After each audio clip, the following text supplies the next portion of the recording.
Legal, real people, exceptional results. Did you know that the simple way you manage your files is costing you 3 hours a week in wasted time?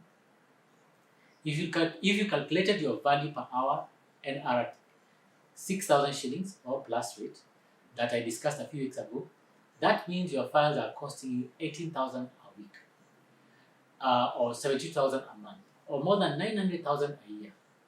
Sounds crazy? It's not. Let's work through this a little bit. As a real estate agent, you are in a paperwork heavy business. We deal with very complex contracts, addenda, appraisals, title matters, inspections, and countless other documents.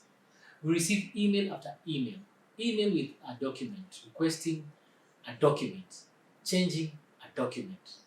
We spend a lot of time pushing digital paperwork. This is one of the things I talked about early on. This is one of the sexiest parts of the business, but a place where very small changes can have compounding effect on your business, your income, and your professional success. Nobody's going to push file organization as a secret to real estate success except for me.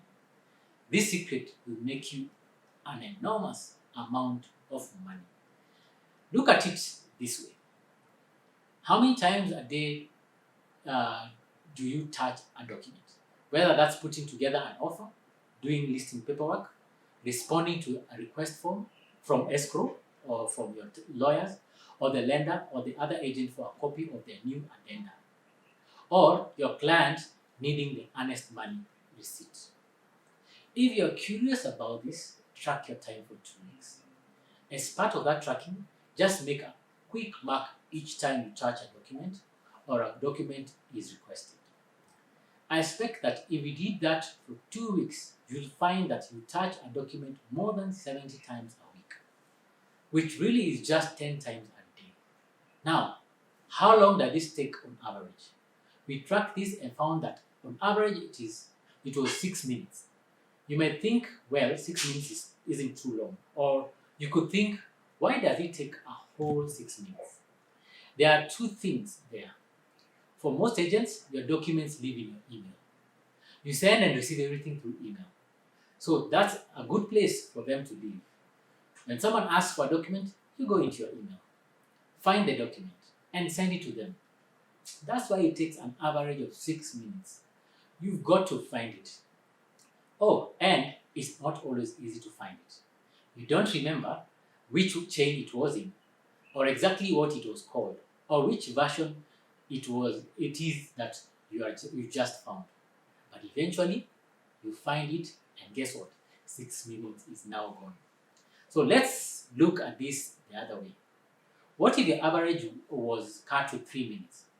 We just said 3 minutes per time.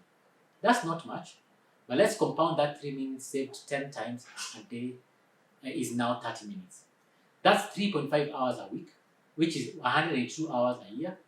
If you work a 2,000-hour year, that's almost 10% of your working time. Now, that's a big number.